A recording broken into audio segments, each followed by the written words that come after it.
ભારત કે જેને યુવાઓનો દેશ કહેવામાં આવે છે, દેશની પ્રગતિ અને જે વિકાસ છે તેમાં હંમેશાથી યુવા શક્તિનો સૌથી મોટો ફાળો રહ્યો છે. આજનો દિવસ કે જે યુવા દિન તરીકે ઓળખવામાં આવે છે, ત્યારે બાઉદીન સાયન્સ કોલેજના પ્રિન્સિપલ ડોક્ટર આર.પી. ભટ્ટ સર આપણી સાથે જોડાયેલા છે, તો આપણે તેમની સાથે સીધો સંવાદ સાધીએ.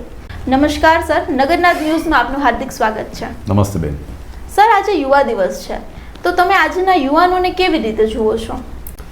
આજના કે ક્યારના પણ યુવાનો જે છે એ યુવાનો જ છે. યુવાન એટલે કોણ? તો આપણને ખબર છે કે જેની આંખોમાં સ્વપ્ના છે, જેના હાથમાં જોશ છે, જેના પગની અંદર એક નરમ જોશ તાકાત છે અને પોતાને મંજિલ ઉપર પહોંચવાની જેને ઝંખના છે, આ યુવાન છે. તમારા મત મુજબ આજે યુવાનો છે અને દેશના વિકાસ માટે કયા પગલાં ભરવા જોઈએ? મને એવું લાગે છે કે યુવાનોનો વિકાસ અને દેશનો વિકાસ એક સિક્કાની બે બાજુ જેવો છે. બંને એકબીજા સાથે જોડાયેલા છે. કારણ કે જેટલો યુવાનનો વિકાસ થશે એટલો દેશનો વિકાસ થશે. પરંતુ ભારતે હંમેશા ભારતના યુવાનો માટે વિશિષ્ટ પ્રકારના સપનાઓ જોયા છે અને એટલે જ જ્યારે આખું વિશ્વ આજે યુવા દિન તરીકે ઉજવે છે એમ ભારતની અંદર બે યુવા દિન છે. જે બીજો યુવા દિન છે આપણો 12મી જાન્યુઆરી, જે વિવેકાનંદજીનો જન્મદિવસ છે, એટલે એ પણ યુવા દિવસ છે. અને વિવેકાનંદ એક યુથ આઇકોન છે, એટલે આપણને ખ્યાલ આવે. કારણ કે વિવેકાનંદજી એવું કહેતા કે ભારતના યુવાન પાસે પોલાદી મનોબળ અને ફોલાદી તાકાતવાળું શરીર બંને હોવું જોઈએ. એટલે મને એમ લાગે છે કે આ વાત એમણે કરી એની અંદર ઘણી બધી વાતો આવી જાય છે. યુવાનોને આપણે ખરેખર માનસિક રીતે મજબૂત કરવા હશે તો એને પહેલી વાત એ છે કે સારા વિચારોથી આપણે એમને પ્રભાવિત કરવા પડશે, એમને સારું વાંચવું પડશે. આજે ખરેખર આપણો લાઇબ્રેરિયન, ભારતનો લાઇબ્રેરિયન દિવસ પણ છે, ત્યારે મને એમ કહેવાનું મન થાય કે લાઇબ્રેરીઓમાં જઈને પુસ્તકો વાંચીને જ્ઞાન મેળવીને, એટલે ખરેખર તો પહેલાં માહિતી, પછી એમાંથી જ્ઞાન અને જ્ઞાનમાંથી ડાપણ, આ મેળવીને એક બાજુ યુવાન માનસિક રીતે સજ્જ બની શકે અને એવો જ યુવાન પાછો રમતો રમીને, સૂર્ય નમસ્કાર જેવા યોગ કરીને અને પોતાના શરીરને પણ ફોલાદી બનાવી શકે. આ બંને જો ભેગું થશે તો એવો ચારિત્રવાન યુવાન ભારતને ક્યાંય લઈ જઈ શકે એમ છે, એવું મારું માનવું છે. જેવી રીતે તમે આજે આ લાઇબ્રેરી ડેની વાત કરી, બરાબર, તો આજના યુવાનો છે ને ઘણા ખરા એવા છે કે જે સોશિયલ મીડિયા ઉપરથી વાંચન કરવાનું વધારે પસંદ કરે છે અને પુસ્તક તરફથી થોડાક દૂર જતા રહી છે, તો એ યુવાનો માટે તમે શું કહેવા માંગશો? મારું એવું માનવું છે કે કોઈ પણ રીતે જો યુવાન વાંચતો હોય તો પહેલાં મહત્ત્વનું એ છે. પણ હું અમારા વિદ્યાર્થીઓને હસતા હસતા કહું છું કે તમે સોશિયલ મીડિયા ઉપર બે વસ્તુ ન કરો, ચીટિંગ એન્ડ ચેટિંગ. આ બે બંધ થાય તો બીજું ઘણું બધું ઇન્ફોર્મેટિવ ત્યાં પણ છે. હવે તો પુસ્તકો સોશિયલ મીડિયામાં પણ અવેલેબલ છે, એટલે કે ડિજિટલ મીડિયામાં પુસ્તકો અવેલેબલ છે. મૂળ વાત એ છે કે જે ક્રિએટિવ રાઇટિંગ છે એને આપણે વાંચવું જોઈએ. પરંતુ જો બીજી રીતે અંગત રીતે મને તમે પૂછો તો હું એમ કહું કે પુસ્તક વાંચવાની મજા જ એક અલગ છે. કારણ કે તમે પુસ્તક લઈને જ્યારે બેસો છો ત્યારે બીજા કોઈ પણ ડિસ્ટર્બન્સ હોતા નથી. તમે ડિજિટલ મીડિયામાં કોઈ વસ્તુને જ્યારે વાંચવા બેસો છો ત્યારે તમને કોઈનો વોટ્સએપ, કોઈના મેસેજ, આ તે ગમે તે વસ્તુ, કોઈનો ફોન કોલ, આ તમને ડિસ્ટર્બ કરી શકે છે. સેકન્ડ પોઈન્ટ એ છે કે વાંચવાની નાનકડું માધ્યમ થઈ જાય છે. પુસ્તક માણસને વાંચવાની તો તક આપે જ છે, પણ એની સાથે આત્મસાત થવાની પણ એક તક આપે છે. અને લાઇબ્રેરીની અંદર એક સ્પેશિયલ માહોલમાં વાંચવું એ પણ એક અલગ વાત છે. જેમ યોગ ઘરે માણસ ઘણા કરતા હોય છે, પણ સામૂહિક યોગ અને અભ્યાસ કરવાથી, સામૂહિક કસરત કરવાથી એક આખો માહોલ ઊભો થાય છે. મને બરાબર યાદ છે કે અમે જ્યારે નાના હતા અને વાંચતા ત્યારે એક વાંચનનું એવું એટમોસ્ફિયર હતું કે આખા બધા જ લોકો હાથમાં એક પુસ્તક લઈને વાંચતા હોય તો અહીંયા અવાજ કરવાની મનાઈ છે એવું કોઈ જગ્યાએ લખવું પડતું નહોતું. હજી પણ લખવું પડતું નથી સારી લાઇબ્રેરીમાં, અથવા તો લખેલું હોય તો કોઈ વાંચવાની જરૂર નથી. કારણ કે એક પ્રકારની શાંતિ ઓટોમેટિક ઊભી થાય છે. કારણ કે પુસ્તકમાં ખોવાઈ ગયેલો માણસ કઈ દુનિયામાં હોય છે એ તો એને અને ઈશ્વરને બેને જ ખબર હોય છે. ખૂબ સારી વાત છે કે પુસ્તકની એક જોતા તો મહેક જ કંઈક અલગ હોય છે અને એ કંઈ નુકસાન પણ નથી કરતું આંખને લઈને કે એ પણ જાતનું.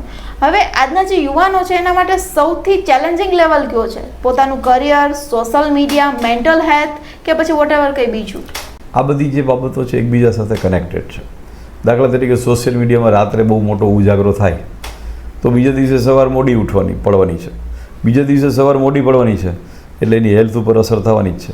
બીજું સોશિયલ મીડિયાના રીલ્સ છે, એના ઢગલાબંધ રીલ્સ લઈને એમાંથી કોઈ પ્રેરણા મળે કે ન મળે, પણ આપણા મગજમાં તો, કારણ કે આપણા મગજની એક મર્યાદા છે.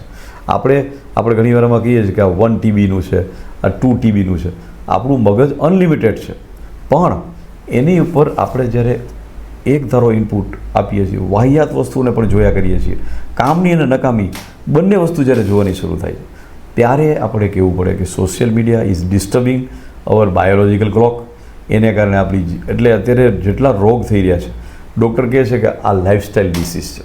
રાત્રે 1 વાગે સૂવાનું અને બપોરે બીજા દિવસે 1 વાગે ઉઠવાનું, આવા જે રોગ છે, આવી જે જીવન પદ્ધતિ છે એ ભયંકર સાબિત થશે. કારણ કે યુવા પેઢી બહુ સારી છે, પણ એને પોતાની જાતને ત્યાં કંટ્રોલ કરવી પડશે. એણે મોબાઈલનો ઉપવાસ કરવો પડશે, અથવા તો અમુક કલાક સુધી આ મોબાઈલને મારે નથી જોવો. આમાં તો એટલી સરસ ફેસિલિટી છે, હવે તો એઆઈના માધ્યમથી પણ એ ફેસિલિટીનો ઉપયોગ થઈ શકે કે તમારો સ્ક્રીન ટાઈમ, તમને મોબાઈલ જ એમ કહે કે ભાઈ હવે તમારો સ્ક્રીન ટાઈમ આટલા કલાકનો થઈ ગયો છે, હવે બંધ કરો. હવે અચ્છા તમે આટલો બધો ટાઈમ વોટ્સએપ જોઈ લીધું છે, હવે બંધ કરો, આવો મેસેજ આવી શકે છે. એટલે મને હવે કેરિયર પાથ માટે આ મોબાઈલ, હું તો આ મોબાઈલને બહુ ખરાબ ઇન્સ્ટ્રુમેન્ટ માનતો નથી. જો આ જ મોબાઈલનો ઉપયોગ તમે કોઈ જગ્યાએ સારું સબસ્ક્રિપ્શન બાંધીને કોઈ તૈયારી કરતા હો જાહેર પરીક્ષાની, આ જ મોબાઈલ ઉપરથી તમે કોઈ સારી બુક વાંચતા હો, આ મોબાઈલ ઉપરથી કોઈ મોટિવેશનલ સ્પીકરને જોતા હો, તો આ જ મોબાઈલ તમારા માટે એક મલ્ટી ટેલેન્ટેડ ગેજેટ બની જાય છે. પણ આપી કીધી વાત બહુ મહત્ત્વની છે કે લાઇફસ્ટાઇલ મેનેજમેન્ટ સાથે social media management, that is one of the part. Second thing કે મારું ટાર્ગેટ, મારો કેરિયર, એને માટે પણ મારે ફોકસ થવાનું, અને એમાં પણ આ જે એઆઈ અને આ બધા માધ્યમોનો પોઝિટિવ ઉપયોગ અને મારા શરીરને અને મનને સ્વસ્થ રાખવું, આ બધું જો સંપૂર્ણપણે ગોઠવશું, એટલે ટૂંકમાં મને એમ લાગે છે કે આ બધી બાબતમાં શિસ્ત, એટલે આમાં discipline of time, discipline of what you are viewing, discipline for how you are preparing physically અને mentally, and discipline for preparation of your subject. આ બધાની હું બધાને કહું છું મારા વિદ્યાર્થીઓને કે 3D is more important: discipline, dedication and determination. Discipline પહેલો પાર્ટ છે, ડેડિકેશન એટલે મારે કરવું જ છે, હું કરીશ, એ બીજો પાર્ટ છે, અને ડિટર્મિનેશન એને માટે નિર્ધાર શક્તિ આ આપણે કરવી પડશે. ખૂબ સરસ. આજે 3D કહેવાય એકચ્યુઅલી તો એ. હા, હવે 2047 કે જેને હવે કહીએ તો 20 કે 22 વર્ષોની જ રાહ છે, ત્યારે બધાનું સપનું છે કે ભારતને એક વિકાસશીલ દેશ તરીકે જોવાનું લક્ષ્ય છે. ત્યારે યુવા શક્તિ સાથે તમારા સપનાનું ભારત કેવું છે? મને લાગે છે કે આપણું ભારત બહુ ખૂબ જ આગળ વધશે, કારણ કે અત્યારે આપણે બે બાબતમાં આગળ જઈ રહ્યા છીએ. આપણા માનનીય વડાપ્રધાન શ્રી નરેન્દ્ર મોદીજીને આજે યાદ કરીએ એટલા માટે કે એમણે અહીંયા ગુજરાતના કિનારે સાણંદ અને આપણે ધોલેરામાં સેમિકન્ડક્ટર ઇન્ડસ્ટ્રીઝ લઈ આવ્યા છે.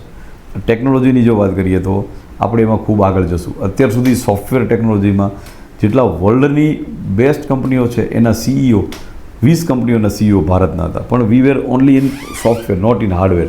હવે આપણે હાર્ડવેર ટેકનોલોજીમાં પણ એટલા બધા આગળ જવાના છીએ. આ તો એક ફેસેટ છે, પણ આવી રીતે સ્પેસ સાયન્સ છે, અલગ અલગ ઇન્ડસ્ટ્રીઝ છે, એમાં ભારત સિરમોર જઈ રહ્યું છે. 108 સેટેલાઇટ એકસાથે ચલાવનારો દેશ એ ભારત બન્યો છે. આ આપણા દેશની એક પ્લસ વાત છે. બીજું, ભારત એ કુટુંબનો દેશ છે. ભારત આગળ જે સ્ટ્રોંગ મજબૂત વસ્તુઓ છે એમાંની એક વાત એ છે કે આપણી કુટુંબ પરંપરા એ આપણે માટે સ્ટ્રોંગ વસ્તુ છે. આપણે ઇમોશનલ લોકો છીએ. આપણે બિલકુલ મિકેનિકલી ચાઇનાની જેમ એકચ્યુઅલી પ્યોરલી કારખાનાના માણસો નથી, પણ આપણી ઘરની, આપણી પોતાની ફેમિલીની, આ બધાની સાથે આપણી ટાઈઅપ છે. તો ઇમોશનલ ઇન્ટેલિજન્સનો અત્યારે જમાનો છે. એટલે એ રીતે જોતાં મને અત્યારના યુવાનો ખૂબ ભાવનાશાળી, રાષ્ટ્રવાદી, કલ્પનાશીલ અને મજબૂત જણાના છે. અને મને એવું લાગે છે કે આ બધી નોકરીઓ તો જનરેટ થવાની છે. Employment will be increase. Employability આપણે એને માટે સજ્જ થવાનું છે. આપણી સોફ્ટ સ્કિલ અને આપણી અલગ અલગ આપણી પર્સનાલિટી ડેવલપમેન્ટ, આ બધું જો આપણે કરતા રહીએ, અને મને એમ લાગે છે કે આને આ દિશામાં ઘણો બધો પ્રયત્ન ઘણા બધા લોકો કરી રહ્યા છે, અને ખાસ કરીને શૈક્ષણિક સંસ્થાઓમાં અત્યારે એ દિશામાં આગળ જઈ રહ્યું છે. હું આપને અહીંની જ વાત કરું તો મારી કોલેજમાં અમે એક સિરમોર કહેવાય એવી એક AI લેબોરેટરી બનાવી રહ્યા છીએ. આવતા વર્ષે એનું પ્રતિસ્થાપન થઈ જશે. તો એ AI વિજ્ઞાનની અંદર AIનો શું ઉપયોગ, ખાલી AI એટલે ChatGPT ને એવું નહીં, પણ માની લો કે ફિઝિક્સ, કેમેસ્ટ્રી, બાયોલોજી, મેથેમેટિક્સ, એની અંદર જે તે વિષયમાં એને AI ક્યાં લઈ જઈ શકે, તો એ ટાઈપની જો અમારી કોલેજમાં અમે કરતા હોઈએ, જો દરેક ક્લાસરૂમને અમે ડિજિટલ બનાવ્યા હોય, તો અત્યારે બધી કોલેજો, બધી સ્કૂલો આ તરફ જઈ રહી છે. એટલે મને એમ થાય છે શિક્ષણના માધ્યમથી પણ આ સારું થઈ રહ્યું છે. બીજું ખેલ મહાકુંભ જેવી એક્ટિવિટીઝ જેનીથી બોડીનો વિકાસ થાય એ પણ શરૂ થઈ રહ્યું છે. અને હમણાં થોડોક જ ટાઈમમાં આપણે ત્યાં હું કહું કે એશિયાડ અને ઓલિમ્પિક આવવાના છે અને એ પણ એનું વડું મથક ભારત થવાનું છે. તો એ પણ આપણને એ દિશા તરફ લઈ ગયું છે. એટલે ઓપોર્ચ્યુનિટી વિદ્યાર્થીઓને પુષ્કળ મળવાની છે. હવે સવાલ છે એને માટે એમને સજ્જ થવાનું છે. એને માટે અમારી જેવા શિક્ષણકારોએ એ લોકોને યોગ્ય દિશા આપવાની છે અને અમારી જેવા શિક્ષકોએ એમને એનું ભાથું આપવાનું છે અને એ લોકોએ પોતાની જાતને આને માટે કેળવવાની છે. કેળવાયેલું ભારત, સજ્જ ભારત, મજબૂત ભારત 1947માં હું 100% એવું મને દેખાઈ રહ્યું છે કે આપણું ભારત વિશ્વની પ્રથમ નંબરની ઇકોનોમી થઈ જશે.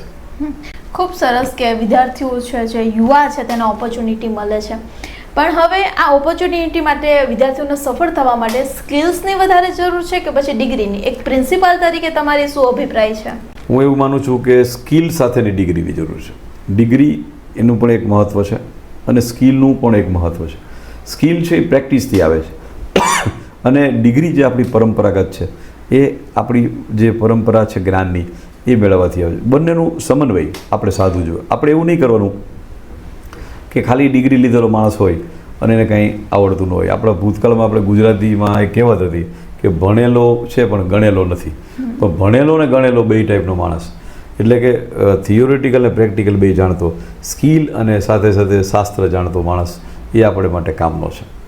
આપણું ઉપનિષદનું આ એક વાક્ય મને હંમેશા મનમાં આવે છે કે આપણો યુવાન કેવો હોવો જોઈએ કે યુવાસ્યાત સાધુસ્ય આશિષ્ટ દૃઢિષ્ટ બલિષ્ઠ. એમણે પરમેનન્ટલી યુવાનો માટે આ વ્યાખ્યા આપી દીધી છે કે યુવાન કેવો હોવો જોઈએ તો કે યુવાન આશાવાન હોવો જોઈએ, યુવાન દ્રઢ હોવો જોઈએ અને યુવાન બળવાન હોવો જોઈએ. આશા જેનામાં નથી એવું યુવાન નથી. અને એટલે યુવાને એક આશા પ્રગટાવવી પડશે. એને કન્ફ્યુઝન પોતાના મનમાંથી દૂર કરી નાખવા પડશે. એને એમ નથી વિચારવાનું કે મારું શું થશે, એને એમ વિચારવાનું છે કે હું મજબૂત થઈ જઈશ તો હું બીજાનું સારું કરીશ. આપણે એમ નોકરી લેનારા નહીં પણ નોકરી આપનારા બની જઈએ, આવી આપણે કેપેસિટી ડેવલપ કરવાની છે. કેપેસિટી ડેવલપમેન્ટ એ જે છે વ્યક્તિત્વ વિકાસની સાથે સાથે આપણે આપણી જે કેપેસિટી છે એનો પણ આપણે વિકાસ કરવાનો છે. મને એમ લાગે છે કે સ્કિલ અને આ બંનેને આપણે સાથે શીખવું જોઈએ. ખૂબ ખૂબ આભાર નગરનાથ સાથે જોડાવા બદલ. ધન્યવાદ.